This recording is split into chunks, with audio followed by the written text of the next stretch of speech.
Hello guys, welcome back on one of the most unpopular ascendancies in the game. As you know, I had a Witch Hunter build in the last league in 0.3 at the end of the league, and it was actually pretty popular. It was a one-shotter, so we were killing bosses with one-shots. But for this league, we had to change a few things, because the bosses got shields when they spawn, and the Garukan resolve changed. So there's a lot of things, but the mapping got upgraded. It's like 10 times better than in 0.3, so that's a big win. And we still make bosses disappear, so the build is actually much better than in 0.3. First thing, yesterday I uploaded a video about this build. It was a showcase, first time that I do this, and my goal was to reach 100 likes in one day, and it actually happened. So I wanted to say thank you for everyone who subscribed and liked any of my videos. It actually helps me a lot. And I just noticed that I have actually a member. I don't know if that was a mistake by you, or I don't know, because I didn't see any comment from you in the channel, and I really wanted to thank you for the support. It means a lot for me. Anyone who can just hit the like button, it helps me keep going. And if you didn't see the showcase vid, then go now, watch it, and then came back to this build guide.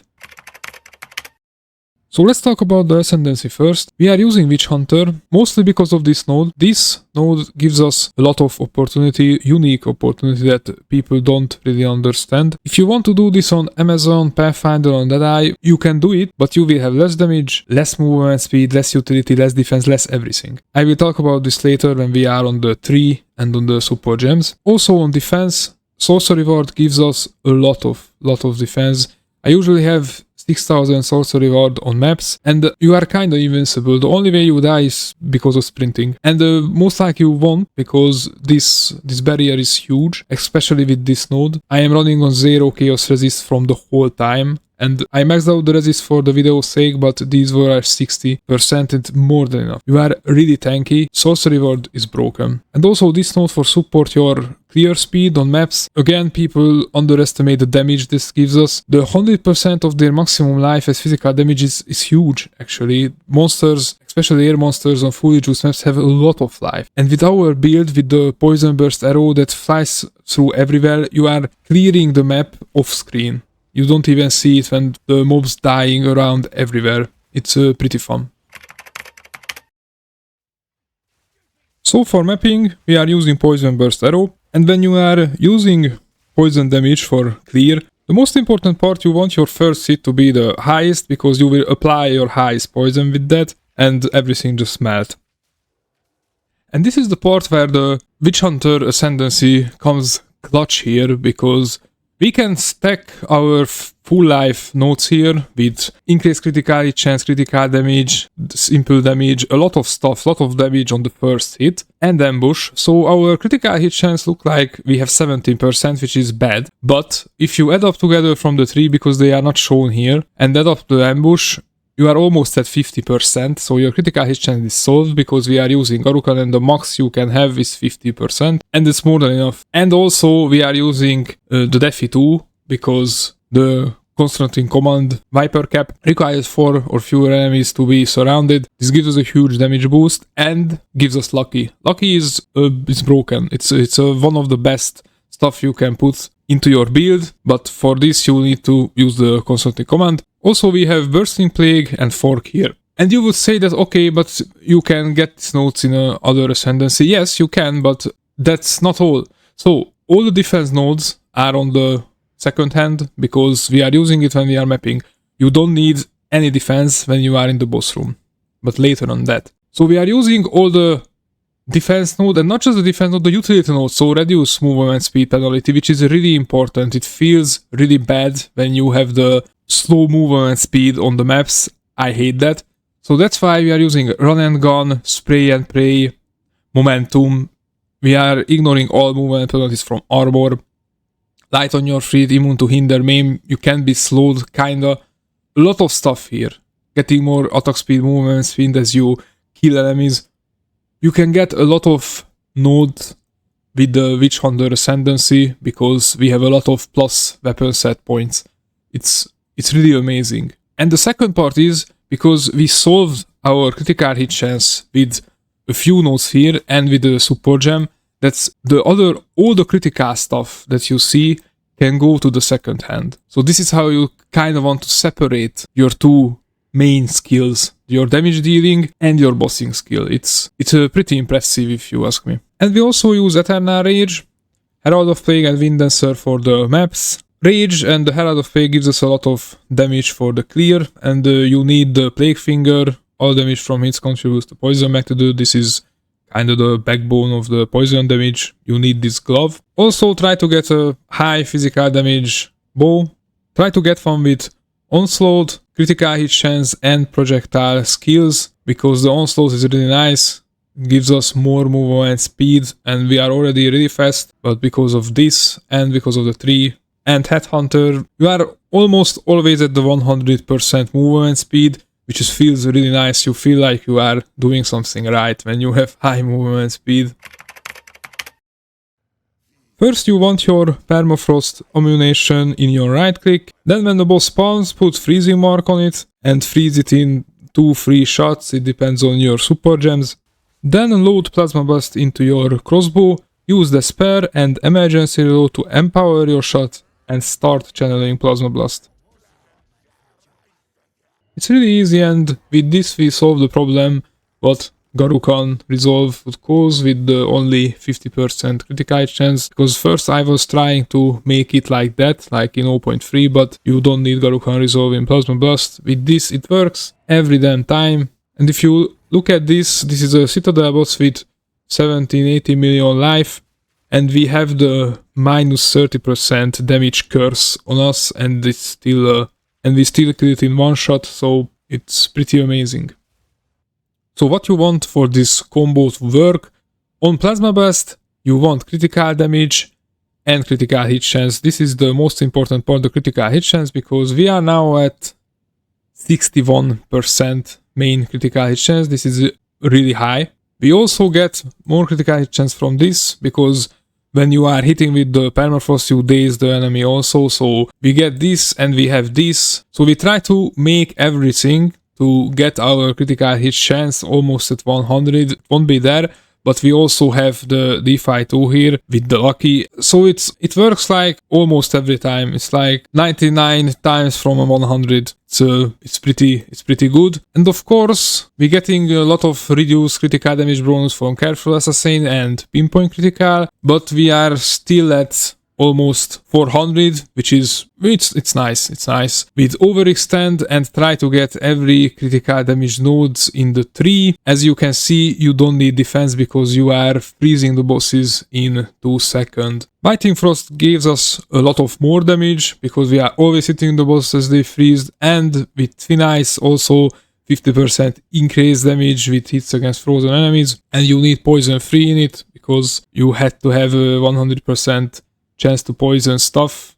That's our main damage. On the other stuff, emergency reload for the Empower, also a lot of more damage, more duration and efficiency. Despair, as I said, poison our main damage dealer, and poison is chaos damage, so you want low chaos damage on bosses. So Heightened Curse, Curse Ground, Magnified Area, duration and efficiency. On Permafrost bolts, we are using the Ratas Assault because you just roll once and you have 5 clips, and that 5 clip is enough to freeze the boss. If you have a Rakitas, you can put Cold Penetration here, it would help a lot, and you can still freeze the boss. We are using here on the weapon set with Shattering, more freeze build up, and of course freeze here, and deep freeze to make it longer because you need to channel your skill. And Rigwald's Ferocity for more attack speed. This is the reason why we are on set 1 with this, because first I was using this on second hand, and that's bad because it gives us damage. We don't need damage, we need the attack speed. And Freezing Mark, Eternal Mark, Cold Mastery, Mark for Death, Mark of Siphoning, and Efficiency. This is your skills for the execution. So about defense, first we are kinda untouchable because of the high evasion rate we have, but even if they touch you, we have the sorcery ward. It's more than 5k, it gives us a huge layer of defense. So your 2k life, it's more than enough for the build. The only thing you need to pay attention is Ignite. If you don't have maxed out fire resist, Ignite can be annoying because Ignite don't care about your sorcery ward, it goes straight through your health. This is a map with 60% effectiveness. They have a lot of life, a lot of damage, and it doesn't matter. All the bosses in this game is a joke for this build. Even if 60% effectiveness, just go in and do your execution. So how to reach this kind of defense? You want to use the high-risk Ire. It gives us a lot of evasion rating and it's doubled.